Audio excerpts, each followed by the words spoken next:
What really happened with your host, Mike Rivero. You're listening to the Republic Broadcasting Network, where you'll find out what the Fukushima's going on.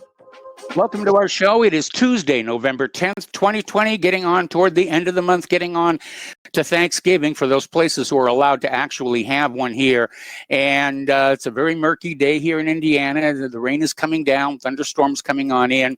It seems almost appropriate weather for the news that we're looking at because the circus is just continuing here. And we're going to get into that. We have a lot of news to cover. We may not take phone calls until hour number 2 because I really want to get through all of these news points and clear up the list a little bit. Anyway, Mike is in our control room, twiddling the dials, keeping us out of trouble. And let's just get right on into it. Now, yesterday it was announced that Attorney General Barr is authorizing federal prosecutors to pursue substantial allegations of voting irregularities before the 2020 election is certified. This is coming from AP. Now, before we all start throwing confetti and celebrating, Fox News earlier reported that Barr had told some of his associates at the Department of Justice that he didn't think there was enough election fraud to alter the outcome. And that is a mantra we are going to be hearing in the near future. They started out trying to say it's impossible to rig elections. And of course, nobody's buying that whatsoever. So the limited hangout now is, yeah, there was some election fraud, but it wasn't enough to change the outcome. And they've used that one as well in the past. And so, you know, they're going from some very, very old playbooks. I mean, you know, mail-in ballot fraud goes back to Abraham Lincoln's campaign for re-election. They tried to knock him out of the presidency with forged mail-in ballots. So, yeah, it's got a very long and ignoble history here. So, great if some of the federal prosecutors are going to find something. The key word there is substantial, because all Barr has to do is look at a case and say, well, that's not substantial. And I frankly don't trust the guy. I really, really don't. All right, so we have yet more stories of election fraud coming up. It's still increasing. It's on the increase. More and more people, apparently encouraged by Project Veritas and other sources that are coming out with this stuff, they're coming forward here. And apparently there was another watcher from Detroit who reported again at 4:30 in the morning on November 4th, tens of thousands of ballots were delivered in cars with out-of-state license plates. And the poll watcher said that unlike the normal ballots, which were being brought in through the front door of the building, these were all hauled in through the rear here. And they had noticed that every single ballot that was in those boxes that were delivered was for Joe Biden. Okay, now apparently Donald Trump has launched a lawsuit alleging that 682,000 mail-in and absentee ballots were received and processed without any review in Pennsylvania. And so this is really getting ugly. Now, Pennsylvania House GOP members are calling for a legislative-led audit of the state election results, and they're demanding the results not be certified nor electors be seated until the audit is complete. So we'll see what happens there, but people are standing up and they're fighting back against what is clearly the largest election fraud in U.S. history. And I remember back in 2016, when we were seeing all the election fraud to try and put Hillary into the White House. And I made the comment back then that, you know, election fraud can only swing election a few points one way or the other, because if they try and reverse a landslide, everybody sees what they're doing. Well, that's apparently what they tried to do in 2020, reverse a Trump landslide, and everybody saw it. Everybody caught it. Over in Nevada, a whistleblower who worked in the Clark County Elections Department listed a series of incidents of nefarious behavior they witnessed in the days leading up to the election, including poll workers processing illegitimate ballots, as well as non-poll workers forming a human wall near a Biden-Harris van to block the view of individuals purportedly filling out what appeared to be more ballots outside of the counting center. Pardon me.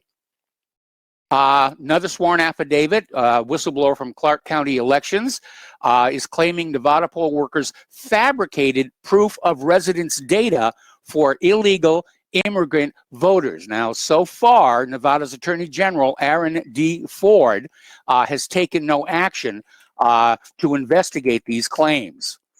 You know, do you get the impression the entire system is crooked and corrupt, that we do, in fact, have a government made up of warring criminal families? Because that's what it's looking like to me. Anyway, over in Georgia, GOP Senators David Perdue and Kelly Loeffler are calling for the Secretary of State, Brad Raffensperger, to resign because of all the irregularities there. Now, apparently, most of Biden's 221,000 vote margin gain in Georgia occurred in 3 counties that received $15 million from the Zuckerberg-funded Safe Elections Project. And, you know, it occurs to me we don't need to worry about Russia interfering with our elections, or China interfering with our elections, or Iran interfering with our elections. It's these American billionaires who are interfering with our elections. And maybe it's time to sanction them or invade and bomb them. Because this is a very serious business. Now, John Solomon is out there saying that Mark Zuckerberg sent at least $350 million to election judges in mostly Democratic areas. All right. Again, back in Fulton County, where there's a lot going on here, election officials told the media and the observers they were shutting down the tabulation center at 10:30 p.m. on election night. And so the media and the poll watchers all left, but it turns out they continued counting or faking ballots in secret until 1 o'clock in the morning. So all of this media claimed that there was no evidence of election fraud. They're gaslighting you is what they're doing. Okay. Now, GoFundMe the other day canceled a GoFundMe page to help fund recounts and investigations into the elections. Just cut it right off. And now the GoFundMe account for the whistleblower mail carrier Richard Hopkins in Pennsylvania had their account put on hold, had his account put on hold, and cannot withdraw funds. Now, he set that up because obviously, having gone public on the election fraud, you know, his future is very much in doubt, doesn't know if he's going to be able to get a job or what kind of retaliation is going to happen to him. So he set up a GoFundMe account, which people were donating to, and GoFundMe just shut it down. The entire system really is corrupt. Over in Ohio, the Attorney General is asking the United States Supreme Court to overturn the ruling that extended the deadline for mail-in ballots in Pennsylvania. And this is significant because, as it turns out, under Pennsylvania's Constitution, their state Supreme Court did not have authority to extend the deadline. Only the state legislature could have done that. So it was fake to begin with. If it gets to the U.S. Supreme Court, they're definitely going to shut that down. And we're seeing another article. This is from Madness Hub regarding the Dominion voting machines. And I know there's a lot of attention being focused on, I guess it's called Hatchet and the other one from the CIA. But it looks like these Dominion machines were a major part of data manipulation. And they've had at least three reported instances where votes were moved from Republicans to Democrats, another instance where votes disappeared, and they're now concerned that the Dominion voting machines and applications, which were used in multiple states, are fraudulent and, you know, rigged. And there's a lot of wrongdoing, and yet states were encouraged to transition to these Dominion machines over the past few years. Now, Speaker of the House Nancy Pelosi and Senator Feinstein from California both have an interest in the Dominion voting machines. So it's no surprise they were being promoted around the United States. One board member of Dominion was Obama's ambassador to the European Union and is now on the board of Warner Media and CNN. Now, South Carolina implemented Dominion machines right before the South Carolina Democrat primary, where Biden won his first primary ever after multiple attempts at the presidency. Now, although there are continuing assurances that voting machines are not connected to the internet, we have, over the past week, had a lot of testimony where people are finding Wi-Fi connectors and routers hooked to the voter machines, which connect them to the internet. Even NBC reported that the Dominion is one system that is connected to the internet. There is no reason for these machines to be connected to the internet, and every reason for them not to be, or to not have Wi-Fi. Basically, it's an open door for vote manipulation. Now, poll watchers over in Wayne County have filed a lawsuit alleging Detroit officials knowingly committed mass voter fraud. Another article that's coming on out from Madness Hub, system glitches favoring Democrats are becoming an epidemic across the swing states. More incidents identified today. Now, here's something to keep in mind. If these were just computer errors, you would statistically expect as many errors favoring Trump and the Republicans as favoring Joe Biden and the Democrats. But all of these glitches, errors, and so forth always seem to favor the Democrats and Joe Biden. All righty. Apparently over in Pennsylvania, there was a 40,000 vote swing to Biden from Trump. Down in Virginia, totals were decreased by 373,000 votes. And now over in Wisconsin, around 13,400 votes had to be opened and read and counted due to the system simply glitching. Now, as I mentioned yesterday, I've been a programmer. I write code, okay? And I've written a lot of code in my lifetime for some very sophisticated things. And I don't see any way that somebody can write a program to count pips on cards and simply total them up and have it not come out accurate unless it is by intent. So again, and all of these voting machine companies, they won't let anybody inspect their source code. And even if they put out source code for inspection, there's no way to verify that the compiled binaries are coming from that particular version of the source code. There was even a hack done some years ago where somebody altered the compiler itself, where you could put in perfectly honest vote counting code and the compiler would add the hack to allow it to be altered. So, I mean, it's very, very sneaky stuff. I think first of all, I think we ought to go back to hand counting. If you've read my article, How to Have Honest Elections, that's what it's based on. But if you're going to have computers, I think there should be a national standard voting machine that works on an interpreter so that the source code is legible and readable by ordinary Americans. Like I said, it's not that difficult a thing to do.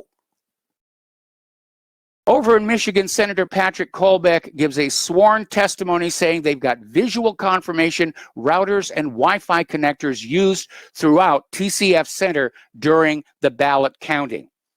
No reason for that to be there at all, none whatsoever. Over in Michigan, their Attorney General Dana Nessel sends a cease and desist order to the journalist demanding he erase his Detroit Leaks video showing voter fraud training or face criminal prosecution. Now, we had a caller call into the show about this just yesterday, where there's this video somebody made of the training session for the poll workers, in which they were told to keep, the poll watchers at least 6 feet away, claiming it was for COVID-19. Somebody in the audience apparently asked, how can they see what we're doing without binoculars? And apparently the poll trainer laughed at that. But apparently the Michigan Attorney General doesn't like the fact that that video is all over the net and has sent this cease and desist letter to Big League Politics about this video. Now, the reporter who broke the story, Shane Trejo, was also one who was a witness for the voter fraud in Detroit. And he says this is basically witness intimidation. And he's absolutely right. It doesn't matter. The video's already gone viral. It's all over the net. There is no taking it back. Anyway, let's see. Trump campaign has filed a lawsuit in Pennsylvania alleging the creation and implementation of an illegal two-tiered voting system for the election. Now, here is a breaking story from earlier today. And apparently, as they go through Pennsylvania, correcting the problems, nudge, nudge, wink, wink, say no more, Pennsylvania has been moved back to the undecided category. And without Pennsylvania, Biden loses his president-elect status. And this is over at Real Clear Politics, who are saying basically that Pennsylvania is still up for grabs. And they're trying to cover their earlier transgression by insisting that they never called Pennsylvania for Biden in the first place. Well, certainly corporate media did. And just before showtime, I checked, and they're all out there saying, yes, Biden's won Pennsylvania here. Ken Starr has come on out saying that this Pennsylvania ballot extension is a constitutional travesty. And this gets back to the comment I was making earlier about how the Pennsylvania State Supreme Court cannot change the deadlines for the election. Only the legislature can do that. Another system glitch also uncovered in Wisconsin, and the reversal of swapped votes also takes the lead away from Joe Biden. So it's narrowing up, and again, they're finding these problems. They're trying to call them glitch or human error. It isn't. It's cheating. It's cheating. Sidney Powell is out there saying that they have identified 450,000 ballots that only have a vote for Joe Biden. None of the other contests are filled in. Senators, state representatives, House of Representatives, none of them. They're all blank. There's one vote per ballot, and that's for Joe Biden. That, of course, is suspicious on the face of it. Over in Arizona, state representative calls on the Maricopa GOP chairman to step down upon news that she failed to show up to certify the Dominion voting machines. And yes, absolutely. You remember, I think it was Volkswagen got caught years ago with software that when they knew they were being tested for emissions, it produced one result, and then when you were out on the road, it did something else here. You could do the same thing in this election software. When it's being validated or tested, it produces accurate results, and then once it's in the real election, it produces something else. And that is probably a very good reason why all of these voting machine companies refuse to allow a code inspection. Okay, another story. This actually came from Mission Substack. Apparently, a resourceful American using the Twitter handle, Some Bitch I Know, has uncovered what appears to be one of the ways fake votes were harvested in the 2020 election when she discovered that her mother's vote had been cast under her mother's maiden name. Now, she posted her discovery using hashtag Maidengate, and apparently other women checked their ballot status under their maiden names at previous addresses and found ballots had been generated in their name as well. So that's another way they were faking the elections. Up in Oregon, their elections director, Stephen Trout, basically reported to the elections commission, rather, the Secretary of State, that there were problems with the Oregon system. It was getting old, and it was vulnerable to cheating, and he was immediately fired for that. And here's where it really gets down, and you need to think about this a lot. There's a poll that has been taken. Less than half of Americans believe Joe Biden is the legitimate winner of the election. And that's something to think about. So this idea of convincing us this election was honest and verifiable, that has not happened. We're going to take a break for commercials, and we will be right back. Welcome back to our show here. And again, a reminder that, pardon me, Republic Broadcasting Network is in the middle of a fundraiser. And as you can tell right now, the war is definitely on between independent media and corporate media. Corporate media is struggling. Their credibility is just basically down in the garbage disposal right now, and the American public is getting ready to throw that switch. And so they're in a panic right now to find a way to silence independent media so they can go back to lying to you, the American people, with impunity. So we need your help to keep going here. You know, for want of a nail, the kingdom fell, and so forth and so on. So once again, the postal address for a check, money order, or if you prefer anonymity, is Republic Broadcasting Network, 2251 Double Creek Drive, number 302, Round Rock, Texas, 78664. The phone number where you can make a credit or debit card donation is 800-724-2719, extension 3. The network thanks you. Okay, we're probably not going to start taking phone calls until the top of the hour because I got a lot of stuff to get through here.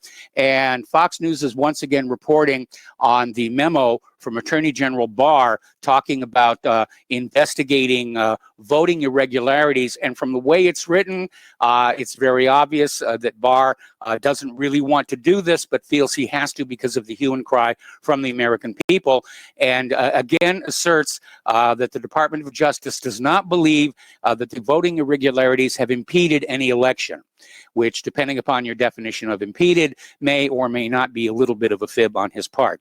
Now, getting on back to the crooked elections here, talk about pot calling kettle black.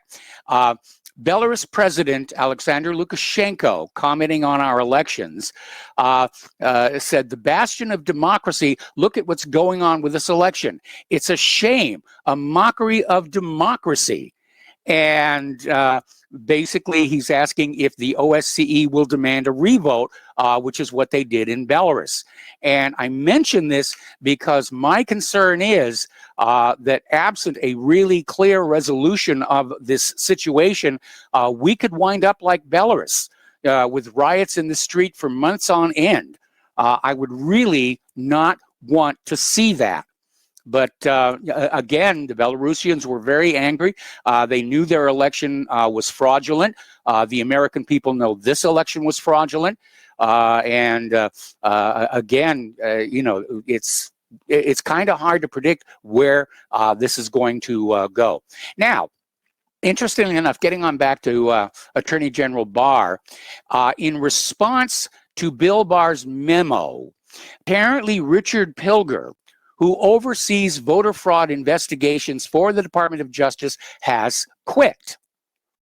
And he says, having familiarized myself with the new policy and its ramifications, I must regretfully resign from my role as director of the Elections Crimes Branch. Now, the only reason I can think for him to resign is if he was told from on high, you will not find anything suspicious.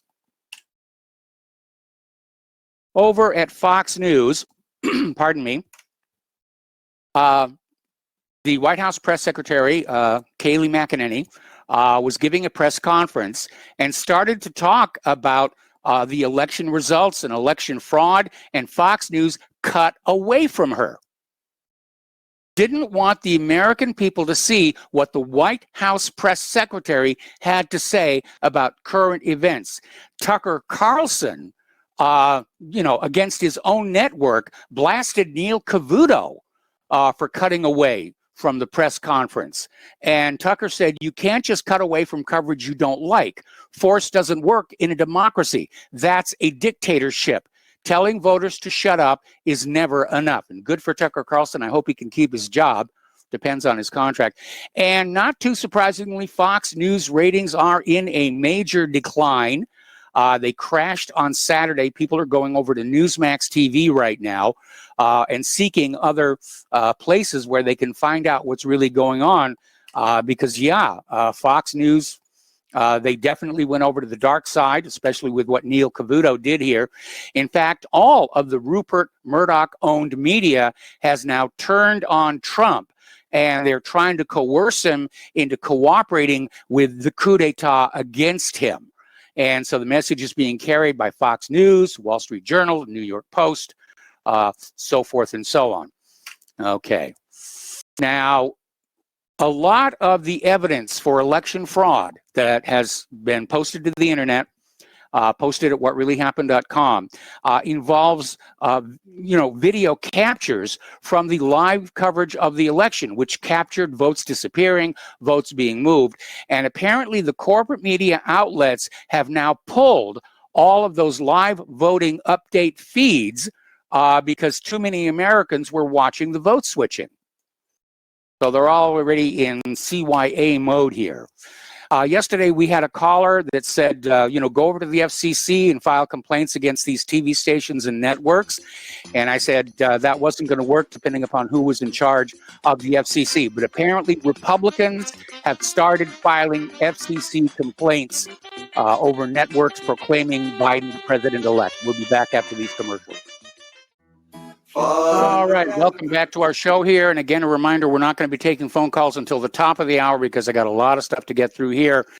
And apparently, former Obama Deputy National Security Advisor Ben Rhodes has admitted that Joe Biden is already speaking with foreign leaders as if he is the next president. Which is a breach of the Logan Act because he can't be president until at least January 21st. Now, this is the same law that General Mike Flynn was prosecuted under. So it's another classic case of Democrats saying, do as we say, don't do as we do. All right, for those of you who are near Washington, D.C., on Saturday, November 14th, there's going to be a March for Trump. Freedom Plaza at noon. It's a Stop the Steal march. And I understand there are rallies for Trump happening all across the country, but this is going to be a big one. And the more people show up, the stronger the message is going to be sent to the halls of Congress. All right, so enough politics for now. Let's talk about COVID-19. And apparently in Australia, the latest lockdown protest in Melbourne was brutal. The police trapped, pepper sprayed, beat, and arrested and fined 400 attendees. Now, interestingly enough, we've been talking about this before, that as the COVID-19 numbers go up, the flu numbers have rather amazingly gone down. And it led to the speculation that maybe a lot of these so-called COVID-19 cases is actually just the seasonal flu. And it's being mislabeled to generate the numbers and generate the fear, which the Democrats have been exploiting as part of this election. And now that the election is over, I'm kind of expecting this whole COVID-19 is going to start fading away. But apparently, the CDC has decided to stop tracking all flu cases for the 2020-2021 flu season. All righty. Over in Paris, apparently health officials are talking about canceling Christmas and New Year's and basically saying stay home, don't go to parties, don't go to New Year's parties. And, that will basically be that. So the Grinch is definitely out there riding the COVID virus there. England has locked down again, the second lockdown, new harsher measures, and apparently the last night before it went into effect, drinkers were spilling into the streets, from the pubs as they closed here. Another little article, this one is from Scoopy Web, talking about Shelley Tasker from Camborne, Cornwall, resigned from the Trelisk Hospital Healthcare. And she made a speech outside the Truro Cathedral saying they've closed down all of Cornwall for just 3 people in the hospital, and said that the reality is there's been no work for 3 weeks at the so-called peak of the pandemic, and has accused the National Health Service of being overrun with all lies. Well, I think we're getting, the feeling now that the entire upper levels of society all over the planet are corrupted, and they're compromised, and they're being controlled, because this whole COVID-19 thing is a truly global fear campaign. Okay, little story, this one coming out of Electronic Intifada. With Donald Trump still disputing his loss of the election, there's been a lot of attention to which foreign leaders congratulated the winners after the race was called on Saturday. And apparently, Netanyahu has joined the club of congratulating Biden, expecting that Joe Biden's love affair with Israel will pick up where it left off. Now, as far as Netanyahu congratulating Biden and not waiting for the legal process to work its way out, talk about a backstab. I mean, after everything Trump did for Israel, much of which American people disagreed with, but he did a lot for Israel, and Netanyahu's just going to throw him in the trash can. He's all used up, and they're going to go on with Biden here. Now, an Israeli official, their settlement minister, Tzaki Hanagbi, who's a member of the Likud party, is saying that if Joe Biden goes back to the Iran nuclear deal, it's going to result in a war between Israel and Iran, which would, of course, open the door for the much sought after and desired American war with Iran. Apparently, Israel has raised another village. Apparently, during the elections, on election day, when everybody was peeking the other way, Israeli forces arrived in the occupied West Bank community of Kirbet Homsa and destroyed 76 structures. They included homes, kitchens, bathrooms, animal shelters, and solar panels. Over in Azerbaijan, we mentioned last week they had shot down a Russian attack helicopter over Armenia, and Azerbaijan has now apologized and said it was a friendly fire accident. It happened at night, fog of war and all the rest of that.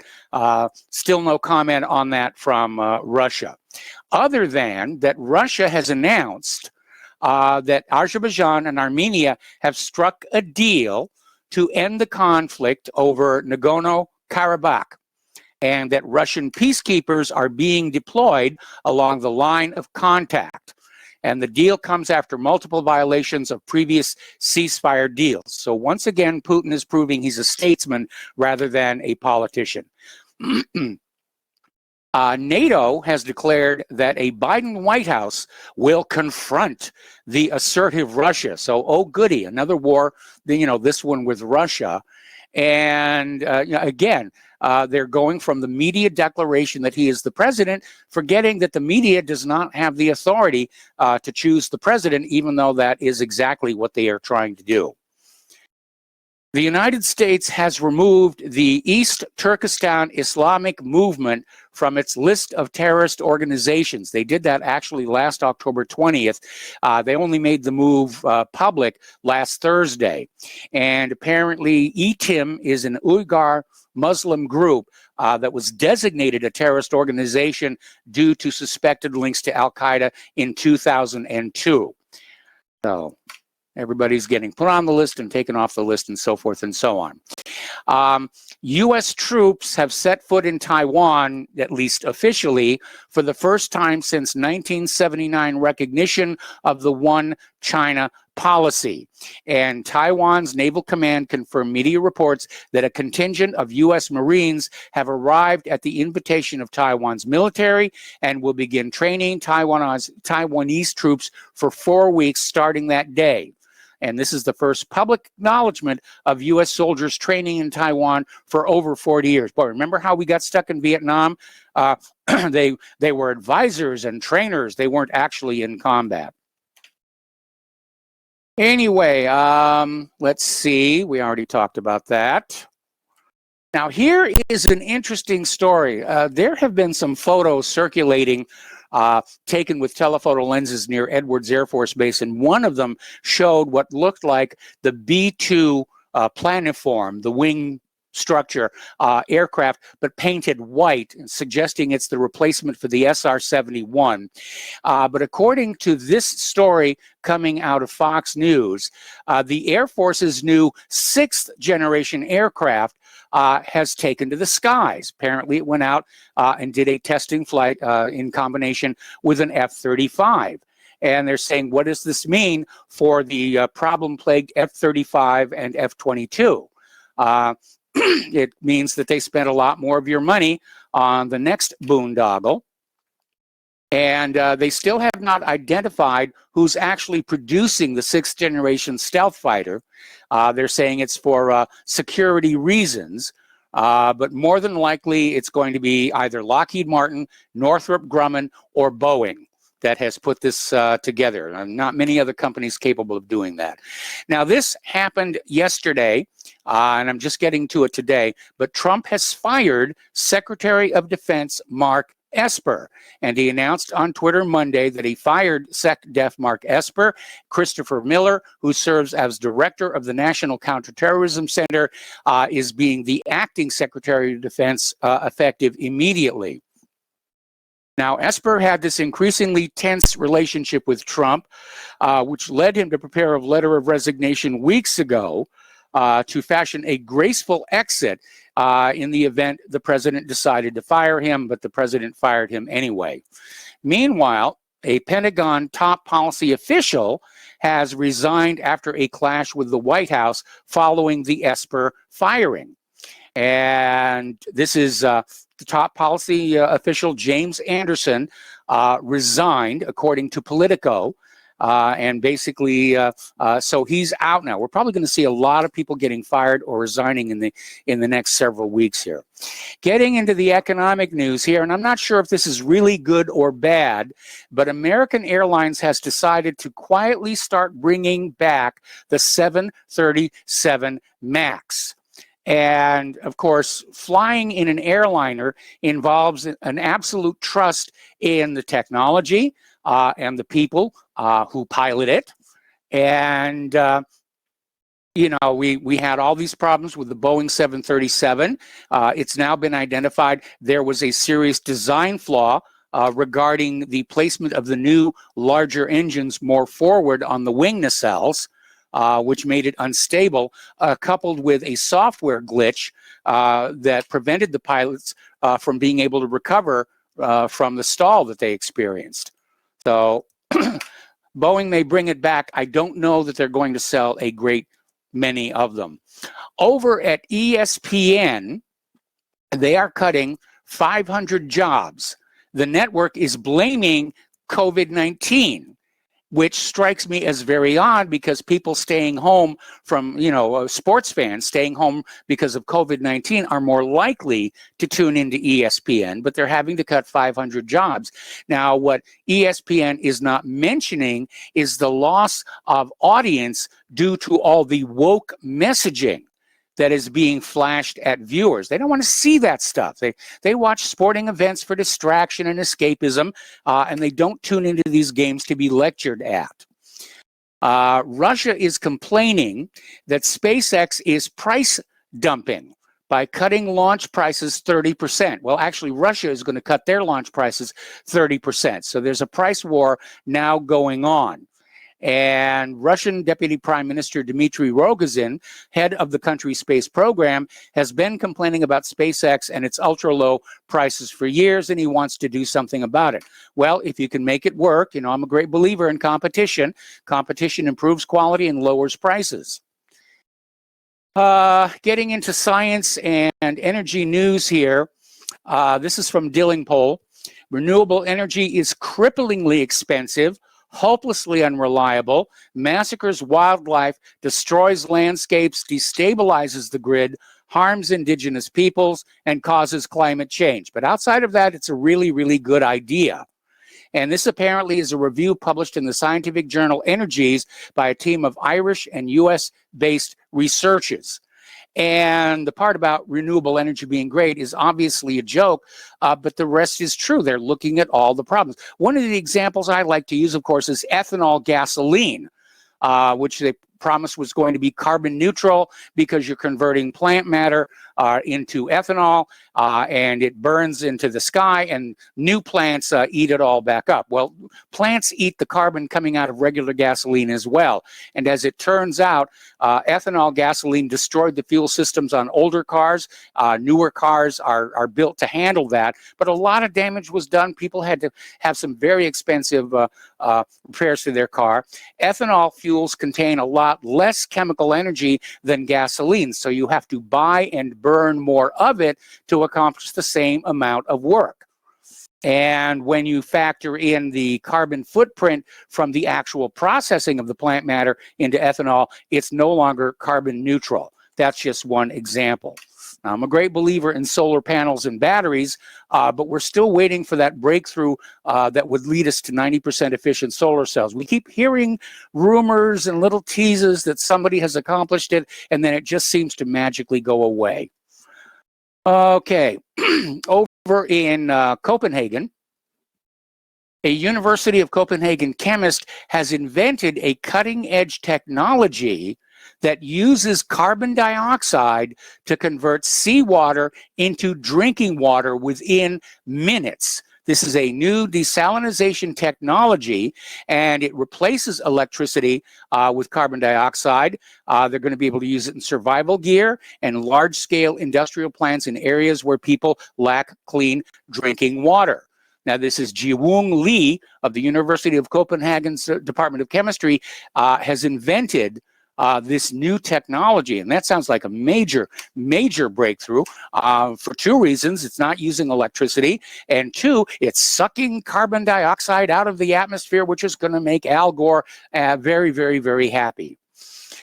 All right, now, after scaling back the cleanup plan for one of the country's most contaminated areas, the Trump administration is now preparing to sidestep any remediation at all by declaring the entire nearly 3,000-acre former rocket and nuclear testing site near Los Angeles a culturally significant site for Native Americans. And Trump, I'm sorry, I have to wag my finger at you on it. This is the Santa Susana Field Laboratory. It is heavily toxic. It was the site of a partial nuclear meltdown in 1959. But it contains a cave featuring Native American pictographs that is listed on the National Register of Historic Places. And so basically using this, they're saying that NASA does not have to clean up the site, which would be prohibitively expensive. So anyway, living here in Indiana, we're on the southwestern edge of the New Madrid seismic zone, and apparently over in Missouri, YouTuber Michael Jurij actually issued an earthquake warning for the New Madrid seismic zone because of a swarm of earthquakes that was detected middle of last week. And we do get quakes here in Indiana, not big ones, but if the New Madrid fault lets go, yeah, we're going to have some bad ones. Now, the swarm of quakes hit near the town of Success, Arkansas, and ranged from 2.0 to 2.6 in magnitude, which is, you know, barely, you can barely feel that. All righty, now this is going to be of interest to David Crucial Nonsense. Apparently, ham radio. Oh, my goodness, we got to take a break for commercials, and we will be right back. Welcome back to our show here, and we're going to go ahead and open up the phone lines now. And when we went to commercial break, we were talking about this article that came out of ClickWoo's WordPress.com. And it's saying, you know, government officials want to ban ham radio. And that is a very strange thing because ham radio is the single most reliable and effective means of communication in an emergency and has been for over 100 years. Ham radio has been around since the 1890s. And people around the world talk with each other. There are all kinds of radio clubs, and they just sort of a little community to themselves. But one of the things that they do is they provide military personnel in hazardous duty postings a means of talking to their families back home. And when other communications fail, it is the ham radio operators who provide emergency communications to the nations. And, you know, banning ham radio is going to cost lives. Ham radio operators work with the National Weather Service to report weather events like tornadoes. These are all essential services. And we know that over the years, some of the ham bans have been taken away and given to corporations. But I think the reason that the government wants ham radio to go away is because it is something they can't censor and they can't control what people are talking about. You know, they can filter email and they can have social media, you know, take things down. but ham radio, unless they want to jam it like the old Soviet Union, they really can't do much about it. And the part that is probably the most of concern to the government right now is what's called packet radio, where you use computers to communicate with each other using the ham radio instead of the internet. And that means that as the internet becomes more and more controlled by the government, people who don't want to be controlled by the government will go to ham radio, and they'll probably bring back FidoNet on ham radio, and we'll have basically internet as it originally was, with email and UUCP and all kinds of stuff going on there. But obviously the government is trying to cut down any communications that is not under their control right now. And I got to tell you, that's dictatorship. It really is dictatorship, just like they had in the old Soviet Union, which I need to point out again, no longer exists because of the abuses that they committed here. All right, now there is a mini moon orbiting the Earth. Actually, we're all familiar with the moon, the big moon.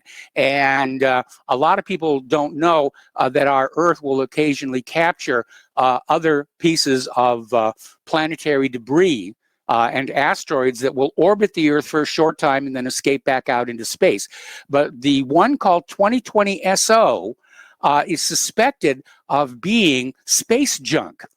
And they're studying it, and they think it may be the upper rocket stage of the Surveyor 2. Boy, that would be a prize for the Smithsonian. All right, we got to take a break for station identification. We got callers on the line. We'll be right back. And welcome to our show here. And we're going to start taking phone calls. And we're going to start with Mark in North Carolina. Hello, Mark. Welcome to the show. What's on your mind today? Hey, Mike. What's going on? Hey, listen. I don't know if you know, you heard that Trump fired Secretary of Defense Esper yesterday. Yes. Yesterday today, I'm not sure. I have a opinion on that. I think that Trump so determined now not to let them steal the election from him, and as the last resort, he will declare martial law. He's going to appeal to Americans, loyal Americans, like those people that are going to be gathering in Washington and on their way up there right now, led by Owen Schroyer of InfoWars.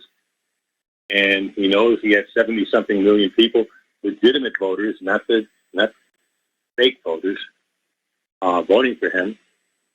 And I believe he'll do it. And you know what? I never thought I would support something like this. But right now, rather than have Biden, who basically said he's going to declare martial law anyway, because that's what a lockdown really is. Forcible vaccines, all that. Not that he'll be able to do it, because he would have absolutely no credibility. If somehow he does manage to steal it and they manage to smuggle him into the White House, he would be facing a civil war right there and then. Yes. Police would know that they could not bully people around like they do in Australia and Britain and other places, because they're who got a Second Amendment. And but I believe that might be what Trump fired him for, because he's probably getting rid just in case worst comes to worst. And you know what? He would have, I believe, most of the military, at least military that would count in something like this, the mid-level officers and enlisted men, and especially the combat units. Yes. Really, which is important. Infantry, airborne, combat Marines, and maybe even military police, people like that. Actually, well, they're not really combat arms military police, they're support, but they're close. Especially infantry, special forces, airborne infantry, rangers, people like that. Those are the people that would, I believe, support him. So he could actually do it, and I believe that's what he's preparing for, because this is disgusting. I mean, yes, it is. Just more and more lead a fraud. I mean, this is total fraud, and this sorry, I won't use the words, this sorry, you know what? Yeah. Now, has a goal to say he's going to lock down the country on top of it? Are you kidding me? I mean, come on. And by the way, he's talking about Lukashenko before. Yes. the Prime Minister of Belarus. Yes. Well, I'll tell you this: I admire that guy.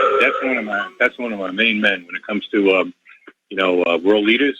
All right, and I don't believe his election was a fraud. I think he's popular. I think the fraud there is that the same people that are trying to overthrow, they're trying to steal this election here in this country, a lot of the same people that were behind trying to overthrow Lukashenko there in Belarus, and he just wasn't going to stand for it. He stood strong, and he also told the World Bank, not the World Bank, the International Monetary Fund, the International Mafia Fund, really.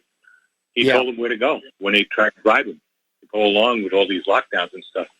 It's so obvious what this is all about.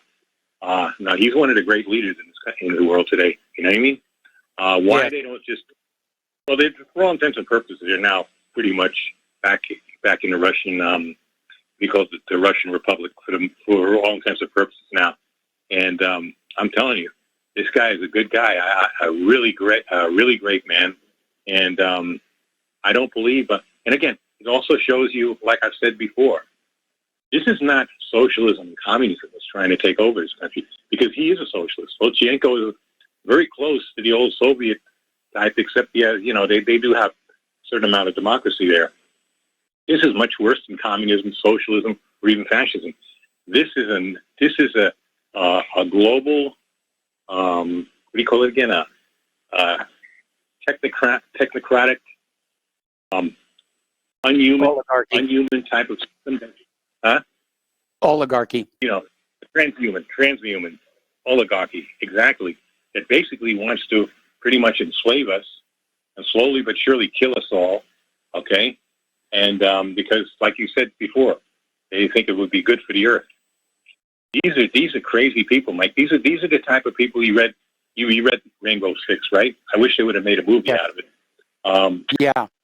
Awesome book. And I mean, this describes these people to a T. These are madmen. These people have got to be stopped. And if he's going to take, and at the last resort, if he declares martial law, I think all patriotic Americans should back him.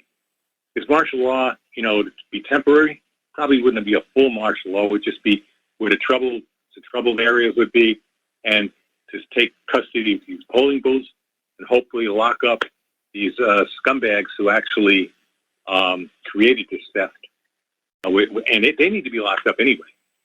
I agree. The problem with election fraud in the past is that nobody ever gets punished for it. I mean, a few people have gone to jail, but it's a systemic problem. And again, I think one of Trump's biggest failures as president was to clean that system up. He should have fought the fight that we're fighting now 3 years ago. I hope he understands that now, at least, because this has to be cleaned up. If he gets another 4 years, he has to clean this up before he leaves, because we can't afford to have this anymore. This is we can't. Lukashenko's right. This makes us look like total jokes to the world. Yes. And it really takes away from what this country once was. It's just not. I'm sorry. I even heard that O'Connell said, when you wake up in the 21st, one way or the other, you'll wake up in the greatest country. No, we won't. No, we won't. Especially if Biden is president. This will have to be the greatest country in the world. Not even close. If Trump gets it still, and we get some kind of, justice, yeah, certainly a great country still. I don't know about the greatest, because the fact that we have an election like this shows you there's something systematically wrong. We're an empire in decline. The top levels have become so totally corrupted, it can't really function anymore. We've got to do something about these billionaires. I've told you this before, Mike. Yes. Maybe I sound like a little bit of a socialist on this, but we've got to start seizing these people's enormous, mostly ill-gotten wealth. We've got to start seizing it and do it with taxes, but whatever it is, they use this money as weapons. That's the only reason I'd be against national health care, because I don't want these slime balls putting it together. If we're going to have something like this, I want honest people putting it together, and not only MDs, but like I'd like holistic and chiropractic health also put into nutritional, combined into it. Okay, not just the Rockefeller health system that they've unloaded on us for the last 100 years or so. All right, because all it does is want you to be medicated, and they want you to be sick for the most part, and just take. They can make more money off of you. I mean, even Goldman Sachs Exactly. said curing patients is a bad business model. Get them sick, and keep selling them treatments. We got to do something about these monsters, Mike. We got to start seizing their money. We got to start putting some of them in prison where they belong. People like Gates, Bloomturd. I can go on and on with the kind of people. We may see the return of the guillotine before this is all over. Yeah, by the way, absolutely. I believe Zuckerberg is Gates' illegitimate son. By the way, if you look at them, they're very a lot in common. Their mannerisms, their voice, even looks a little bit like very nerdy-looking little nerd. Very little nerd. Very nerdy-looking, and their mannerisms. I used to be a nerd myself, so let's go easy on that. I said I used to be a nerd myself, so let's go easy on that one.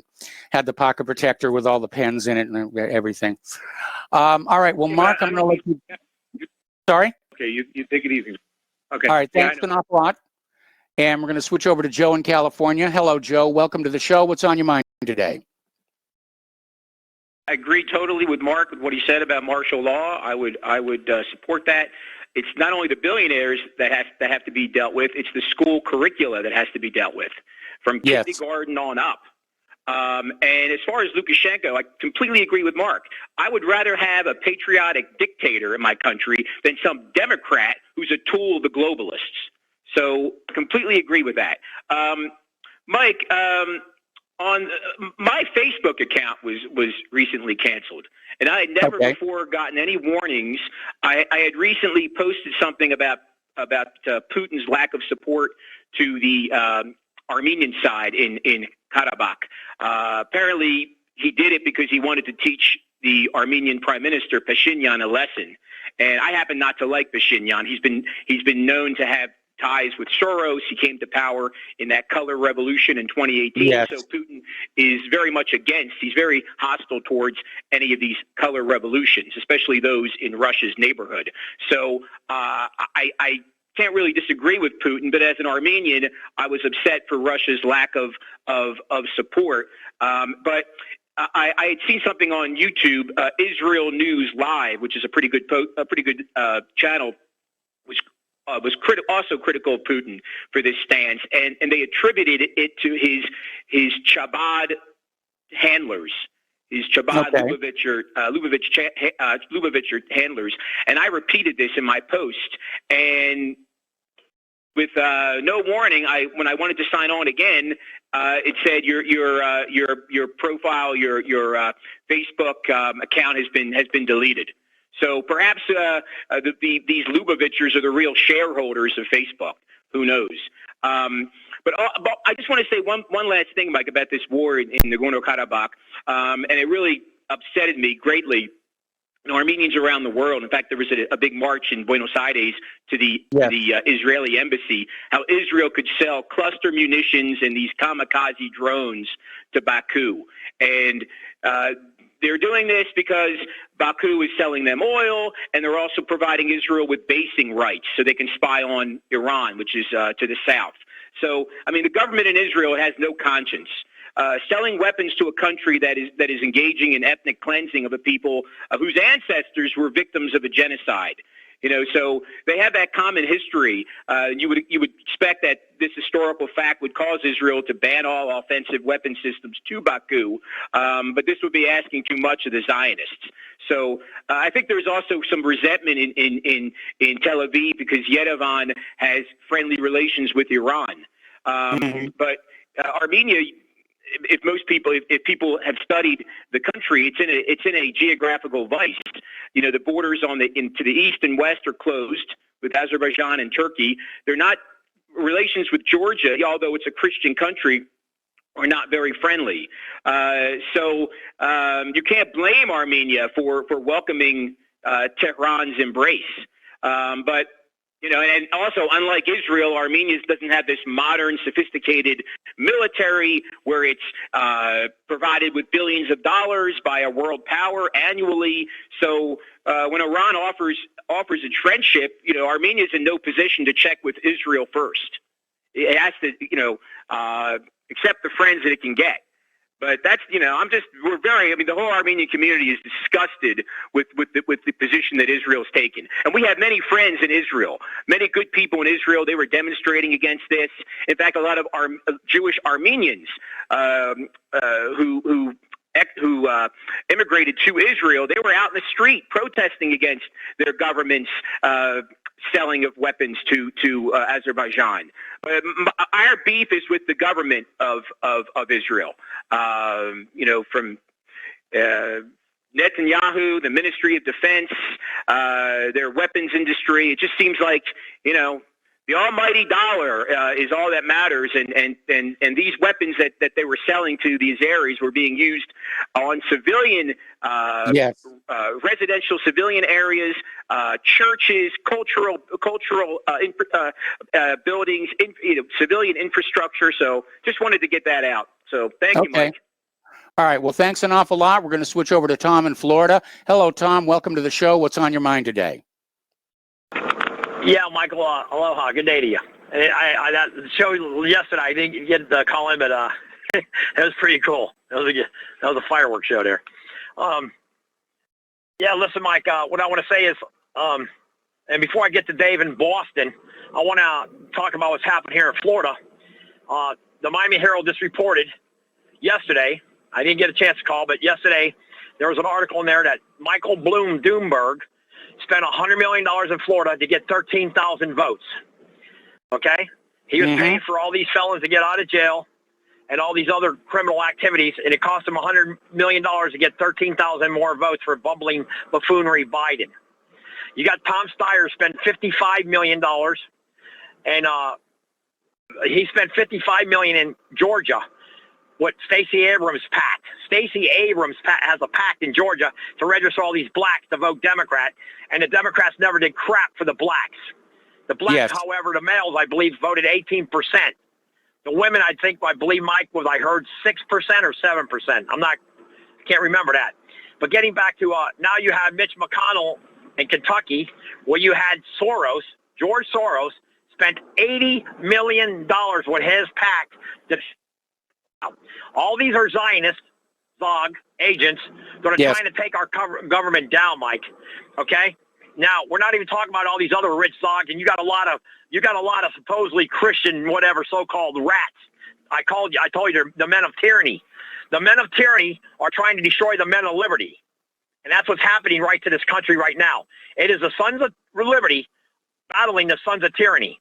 The Republicans are liberty. The demon rats are the sons of tyranny. What's going on is appalling. But here, Mike, I'm going to tell you what's going on really. These white women in this country in so many states are like weather vanes. They're weather vanes. You know what a weather vane is, right, Mike? Yes, of course I do. Okay, a vein goes whatever way the wind blows. And that's what these white women have done to their white male counterparts. They have literally backstabbed their white male counterparts in these swing states. Okay, like Arizona, you got Arizona, Michigan, Wisconsin, and all these states. You have weather vane women, I call them. That's a new name for these white women, or white weather vanes.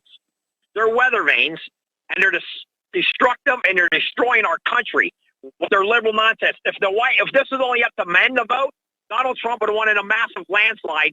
Probably 95% of the vote would have went to Donald Trump. It was all black and white Hispanic men.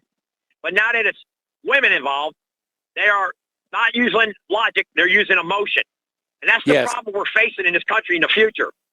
That's exactly what we're facing in this country when the women, the white women especially, are backstabbing their white male counterparts in this country. Okay? Now, Mike, I want to get to this guy, Dave, in Boston. All I've heard from this guy for months and months, and Dustin and all these, is that Trump is this and that. Now I'm going to hear, if these guys ever call your show again, I want them to tell me how great Joe Biden is, what Joe bumbling Biden has done.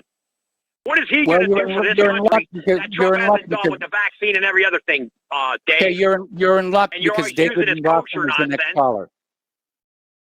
Good. And I want to tell Dave, all we hear is Dave bashing people, okay, to call your show to or have conservative viewpoints. This guy says, Lord, well, you know, it probably is a lot of Jewish conspiracy going on here, Dave. But you know what? You want the worst of two evils here? Did you really want that bumbling buffoon Biden, who's kissing the butt of China and his son, stealing multiple millions of dollars, Dave? Okay? If Donald Trump's would have done it, sons would have done anything like Hunter Biden, this would have been on every stinking network, Dave. And your state of New England states where you come out of, Dave, all those white women over there are all kooks. They're all nuts. They're all crackpots. You name me one state in Mike in New England that where a white woman is voting for a conservative viewpoint. Where, Mike? Tell me. One state, not even New Hampshire, which I thought Trump had a chance at. So this guy, Dave, that calls your show all the time, screaming, bumbling about how bad Trump is. Look at your own state with Bloomberg, Blumenthal, Dick Blumenthal. You got Bernie Sanders. They don't even make up 3% of those states, and these Jews are all taking all these states, Dave. Yeah, Trump's got to kiss the butt of Israel, but like a couple callers said, who doesn't? Who doesn't? Come on, seriously, Dave. Who's not? Who's Okay, not? well, okay, Tom. Tell me the truth, Dave. And you know Tom, what? calm down. One more thing, Calm I'll let down. you go. Calm down. Take a Valium. Calm down. Because I'm going to hear this Dustin and Dave. I want them And to we tell got to me how take a break great. for commercials here. So thank you for the phone call, Tom. We'll be back with David in Boston after these few words. Welcome back to our show here. We're going to go back to the phones to David in Boston. And David, your ears must be burning. What's on your mind today? Oh, hi, Mike. Can you hear me okay? I hear you fine. You're on the air. Hey, Mike. Going back to last Friday, Lady Claire was on with you. Yes. You remember? Yes. Yeah. And I called in, and so I said, you know, Lady, I said Lady Claire, I'm convinced Lady Claire taught Stephen Cohen everything he knows. And I heard Claire, you know, laughing and giggling in the background. And Yes. I said, and now I want to say that with Layla, I think Layla taught Hanan Ashrawi everything that she knows. So I was the first one that mentioned Layla's name. So anyways, Mike, then I began to speak, and I didn't hear what you said, but, you know, so I had to ask you to repeat it. And what you said was, well, Layla's on the line. Layla's the next caller after you. Yes. And I said, what did you say, Mike? What? And you had to repeat. And you, once again, you said, Layla's on the line after you. And my response to that was, oh, great. Yeah, I'd love to hear from Layla. And I really wound up my call, Mike. And so Miles from Maine, somehow he misconstrued that you were telling me to get off the line, to hang up because Layla's waiting, no, that wasn't what I was trying to do my here. call was very brief because I did want to hear from Layla. And then when Miles did get on the phone, there he was saying that he didn't say limit me to 3 minutes. He said limit the callers. In other words, all the callers to 3 minutes. Now, you can go back on the archives and listen to it. He said you should limit the callers to 3 minutes. He didn't say you should limit me from Boston to 3 minutes. So then that's when I brought up Layla. Layla, she's teaching us so much, and she has so much to say that you know, that's when I brought up Layla's name. That's ridiculous to limit Layla to 3 minutes. But now regarding Mike, let me ask you, and if you don't remember, I don't know how good your memory is, but you can ask Claire if what I'm saying is the truth, or you can listen on the archives. But do you remember that, Mike? When you remember when I said that? Vaguely, you know, I don't memorize the shows.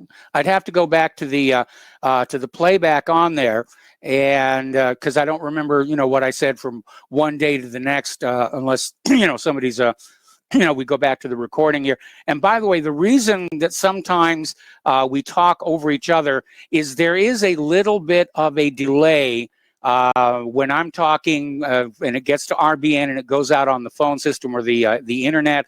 And the same thing when you're talking to me, there's a bit of a delay. And so sometimes it sort of makes it sound like we're trying to talk over each other. But, we just have to we all have to pay attention and be courteous. So, okay, Mike, but, Claire, you might not even have to go back to the archives, Mike, because Claire, like I said, Claire was on the show, and I'm certain Claire will remember me saying that Layla taught Hanan Ashrawi everything that she knows. Mm-hmm. And so that's why you mentioned Layla's name a couple of times, not to rush me or not to, this is a complete mischaracterization. Okay. Like David from Boston speaks take two. Yeah, Mike? Yes.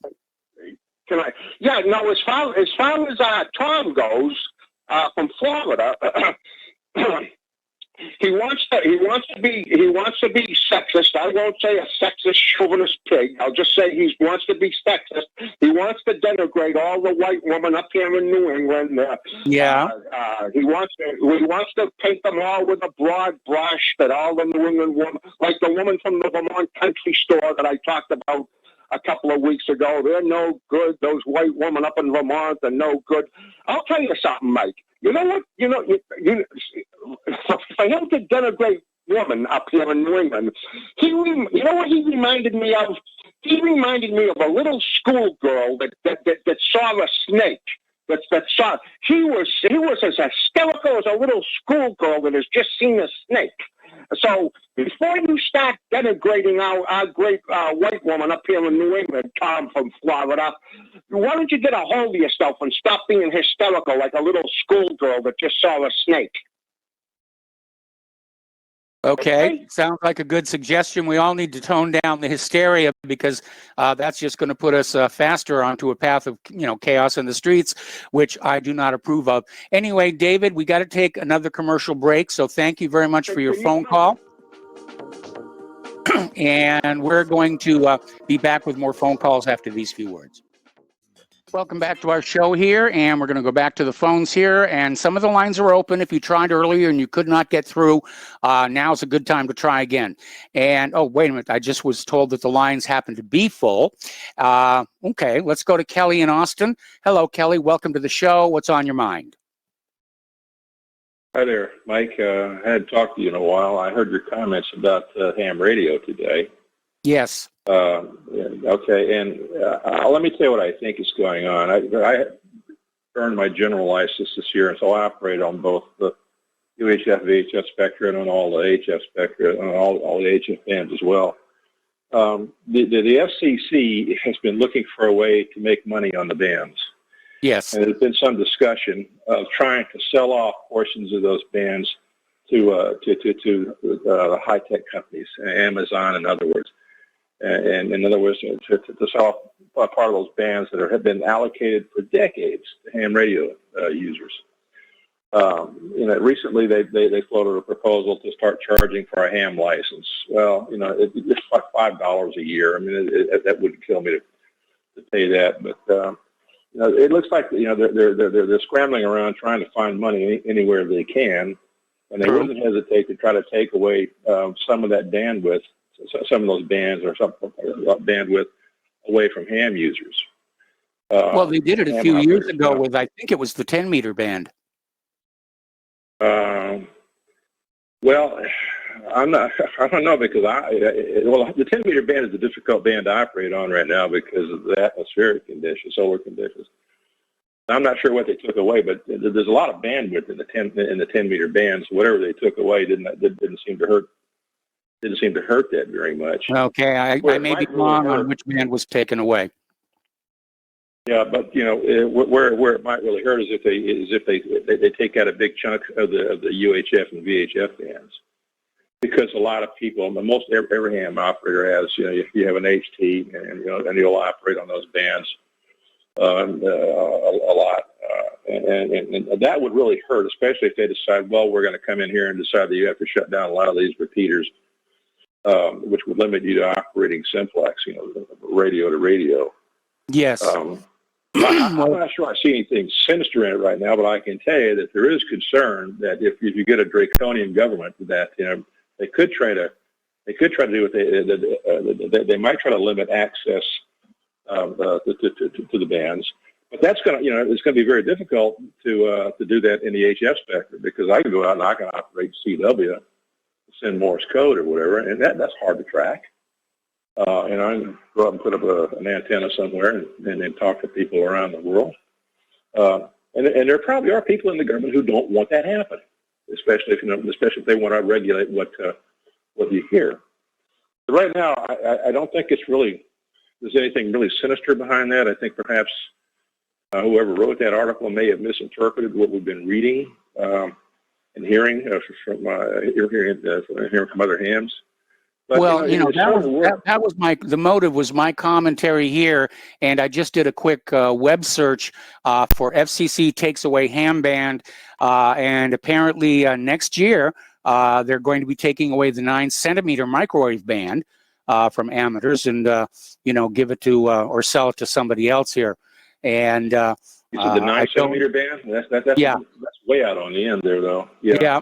I mean, right now, most in the UHF VHF spectrum, you got the 120, the 2 meter, you got the 70 centimeter, and then you got the 444.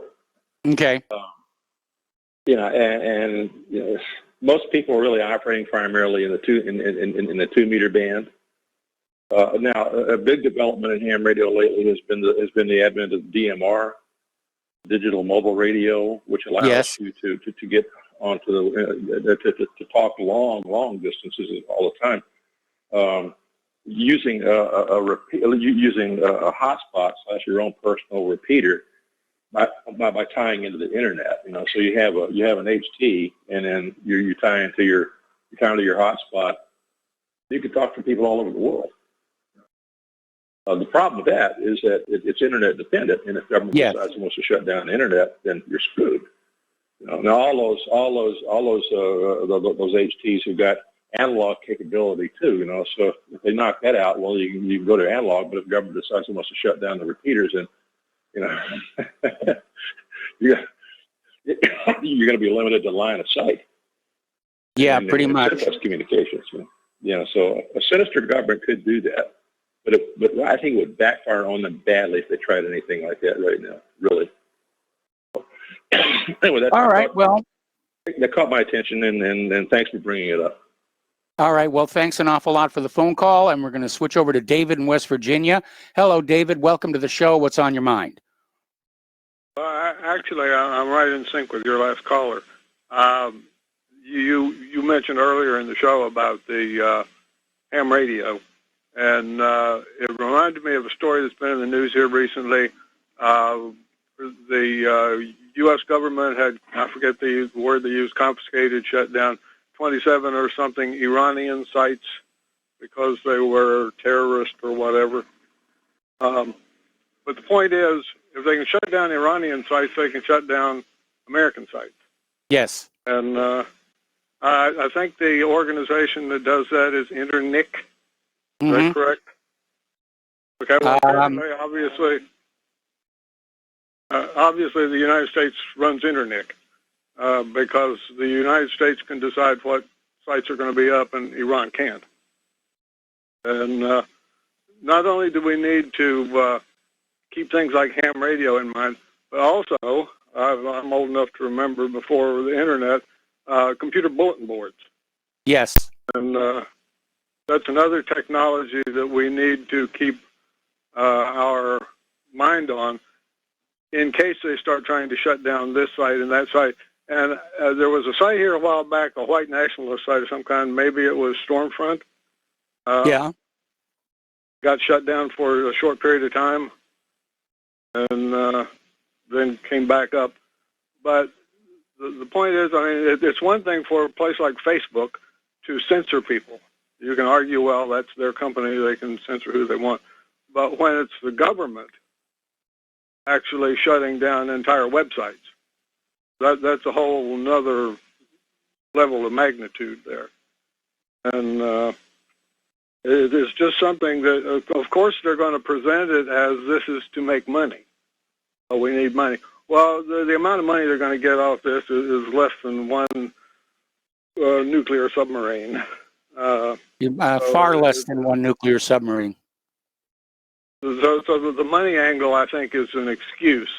And what they're really trying to do is gain control of communication. And I would agree. They don't want anything out there that they can't control. And as far as it goes, we also need to pay attention to something like an email tree. If you know what a phone tree is. Yes. Email would be, as much as we rely on email these days, it would be very difficult to shut down email. And well, I'm getting emails myself from people who say that emails they are sending with politically incorrect content, talking about Trump, talking about election fraud, is somehow not reaching its destination. So I think that filters are already being put in place on the email system. Well, I just read an article about Yahoo doing that. Okay. But to me, I don't understand why anybody would use an email service that admits they scan the content, not just the metadata, but the content of your email, which Yahoo admits that. And there are just a number of good email providers that don't. Yes. But yeah, well, and nothing is foolproof. Can they shut down email? Sure. Can they shut down websites? Sure. Can they shut down ham radio? As you mentioned, they can jam it. But it's just we need to keep as many options open as possible. Because I agree. We have to keep the communications going. Remember, over in the Soviet Union, concerned citizens there set up what was called the samizdat, which was a network of fax machines. They didn't have home computers back then, and the way it worked is that somebody would write an article and feed it into their fax machine, which would send it on to 10 other fax machines, where it would be read and retransmitted to another 10 fax machines, and it worked, across the entire country. And the Soviets tried to shut it down, and they couldn't.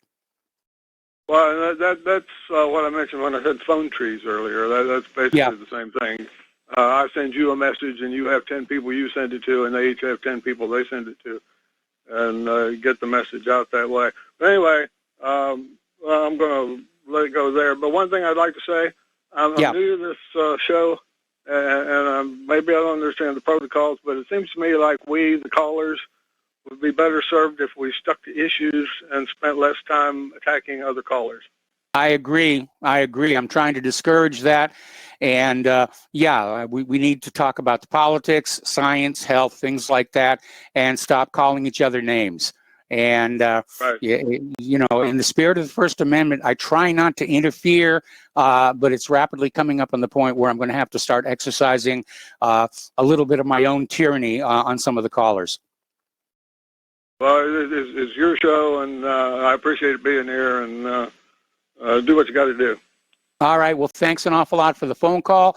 We're going to switch over to Joe in Tennessee. Hello, Joe. Welcome to the show. What's on your mind today?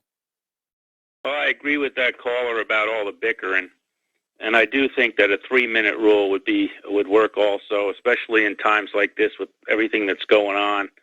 I would like to tell Mr. Trump something if he's listening. Do not allow Sergeant Schultz's Justice Department with Barr to investigate anything, to have anything to do with this election. I mean, this is the Department of Justice that tried a coup against you, and it still has the same people in there that have never been punished.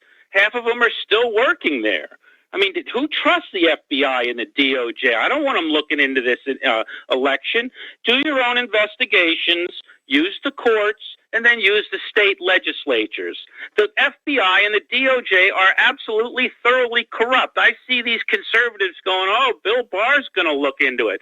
Bill Barr, really? He's going to bring justice. Sure he is. Maybe Ray can assist him. Anyway, I'll leave that part of my comment. The other thing I wanted to talk about is Trump firing Esper. Yes. Mark called in and said that he thinks that's for martial law. I think it's because Trump knows that he's got all the goods to have this election overturned. And when this election is overturned, he's going to need to declare martial law because the left is going to riot. They're already prepared to riot. They were going to riot if Biden lost. How much worse do you think it'll be if as the left will say, they stole the election from Biden and gave it to Trump? Oh my God, they're going to be in the streets, and then you can't have a Defense Department head of chief who says he's not going to call out the troops. So this is a preemptive, it's one of his first, axe jobs, firings, and I hope he goes after Ray, Haskell, and Barr in the next few days. And I also hope he releases all the documents, release every freaking document, Mr. Trump. And I'll leave it at that, Mike, so other callers can get through. Thank you.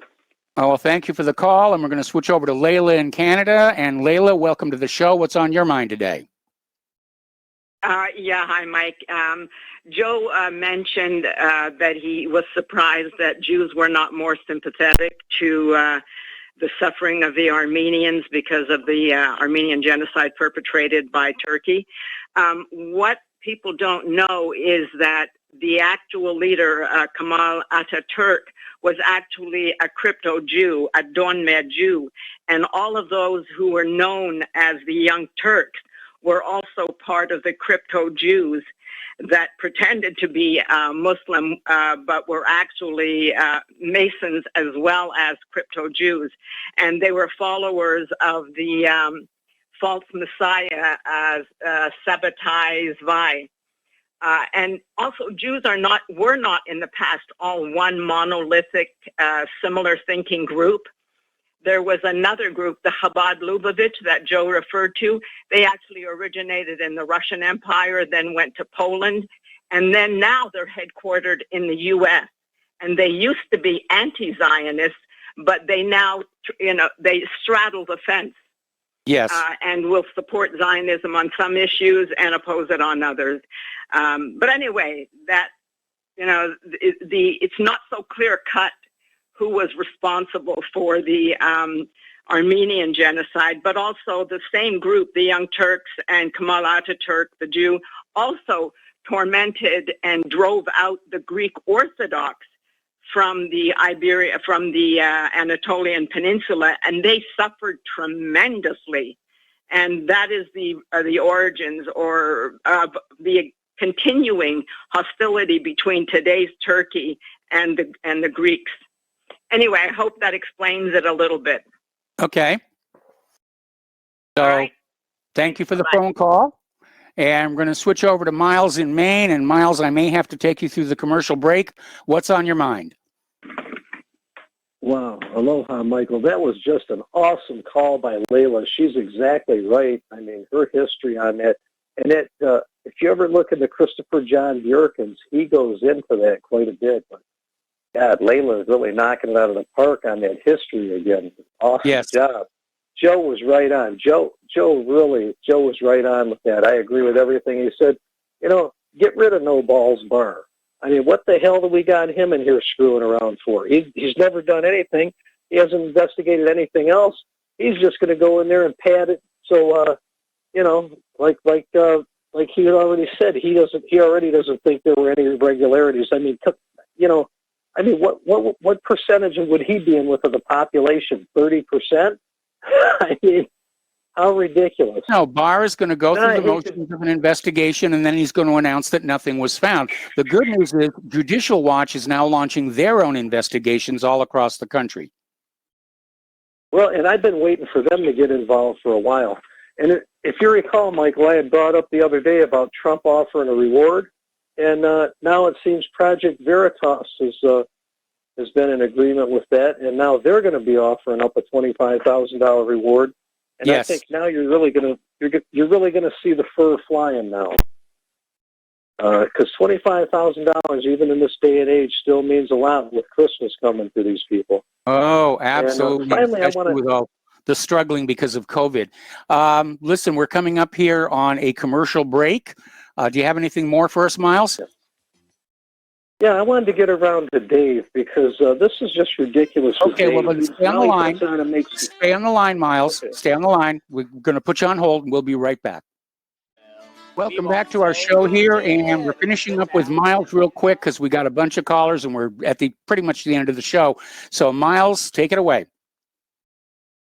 Yeah, so Dave's assertion yesterday was that I was trying to tell Paul, New Jersey, what to do, and trying to shut down Layla from talking. Both assertions were false.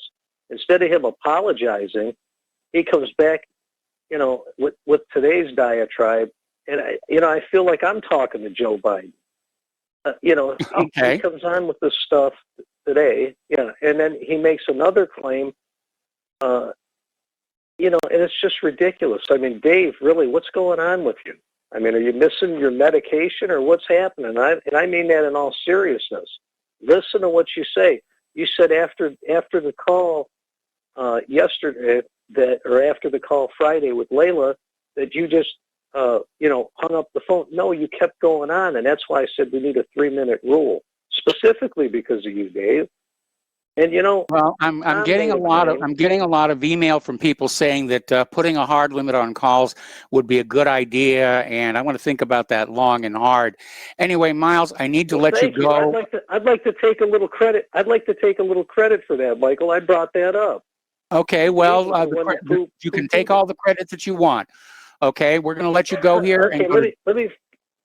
I'd like to finish. I'll let you go, Miles. We're out of time. We're going to go to Doc in Illinois. Hello, Doc. Welcome to the show. What's on your mind? Hey, Mike. I noticed earlier at the start of the show today, you got a story about that audio recording I mentioned yesterday of that the pole instructor in Michigan. Yes. Yeah, so that's pretty neat how that one's unfolding. And I wanted to talk about that lady on Twitter who was talking about how her mom had gotten a ballot requesting her maiden name. Her name is actually Lauren, and her Twitter account has just been suspended. I don't know how long it's been like that for, but well, imagine my shock. Now that she's, I think it's pretty crazy now that she's gotten some pretty good evidence on that. Now she's taken down. I know she's on Parler, so if you got Parler, you could check her out on there. Parlay. It's pronounced parlay. That's all I wanted to. That's all I wanted to talk about, Mike. Thanks for having me on the show. All right. Well, then let's switch over to Doreen in Vancouver. And Doreen, I'm sorry to shortcut you, but we only got a couple minutes left. What's on your mind? Oh, well, I've got important news, so it's only going to take me a few minutes. But there's a website with Charlie Ward, who used to be a money change mover for governments and rich people. But he's been saying all along, Trump has expected this, and what he's got a water. Lady judge he brought in, because she verified it. All the ballots that went out, they've got a hidden watermark in there with a number on it, and it can be detected from space. That story's been debunked. Letting them all just fall into. Okay, Doreen, got to let you go. Doreen, we have to let you go. The music is playing. It's time to get on out of here. Stay tuned for John Stedmiller's show. I'm sure he's got lots of interesting things to share with you. Please spread the word of Republic Broadcasting. Please spread the word of whatreallyhappened.com. Please donate. We are in a war right now for the future of this republic, and we need your help to keep going. So we'll be back tomorrow. Aloha, America.